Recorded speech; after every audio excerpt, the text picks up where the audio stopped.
जानते हैं प्रभु श्री राम के बैकुंठ धाम जाने की घटना के बारे में। जो जन्म लेता है उसे मृत्यु का सामना तो करना ही पड़ता है। एक दिन भगवान राम को यह आभास हो गया कि उनके बैकुंठ धाम जाने का समय निकट आ गया है। वो जानते थे कि जो जन्म लेता है उसे मृत्यु का सामना तो करना ही पड़ता है। उन्होंने कहा, यम को मुझ तक आने दो, मेरे लिए बैकुंठ धाम जाने का समय आ गया है।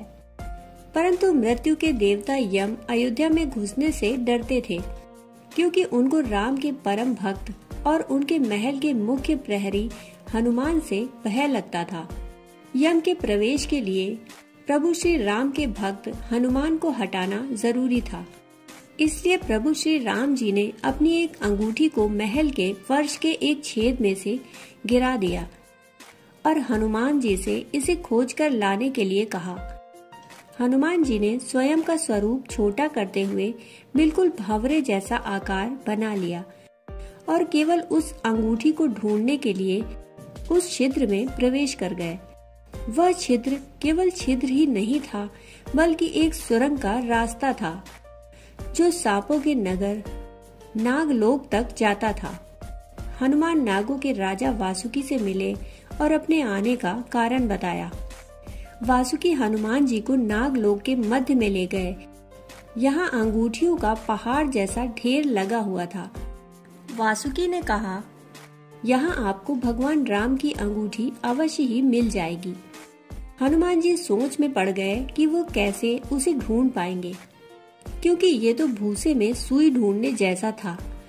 परंतु सौभाग्य से जो पहली अंगूठी उन्होंने उठाई वो राम की ही अंगूठी थी। आश्चर्यजनक रूप से दूसरी भी अंगूठी जो उन्होंने उठाई वह भी राम की ही अंगूठी थी। वास्तव में वह सारी अंगूठियां जो ढेर में थीं, सब एक ही जैसी थी। इसका क्या मतलब है? वह सोच में पड़ गए। वासुकी मुस्कुराए और बोले, जिस संसार में हम रहते हैं वह सृष्टि व विनाश के चक्र से गुजरता है। इस संसार के प्रत्येक सृष्टि चक्र को एक कल्प कहा जाता है। हर कल्प के 4 युग या 4 भाग होते हैं। दूसरे भाग या त्रेता युग में राम अयोध्या में जन्म लेते हैं।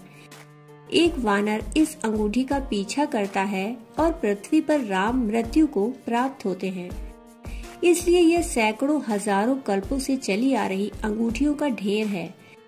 सभी अंगूठियां वास्तविक हैं। अंगूठियां गिरती रहीं और इनका ढेर बड़ा होता रहा।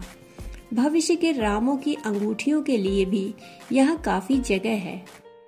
हनुमान जी जान गए कि उनका नागलोक में प्रवेश और अंगूठियों के पर्वत से साक्षात कोई आकस्मिक घटना नहीं थी। यह प्रभु श्री राम जी का उनको समझाने का मार्ग था कि मृत्यु को आने से रोका नहीं जा सकता। श्री राम मृत्यु को प्राप्त होंगे, संसार समाप्त होगा, परंतु हमेशा की तरह संसार पुनः बनता है और राम भी पुनः जन्म लेंगे। दोस्तों, कहानी सुनने के लिए आपका बहुत बहुत आभार। फिर मिलते हैं ऐसी ही कहानियों के साथ। तब तक के लिए धन्यवाद।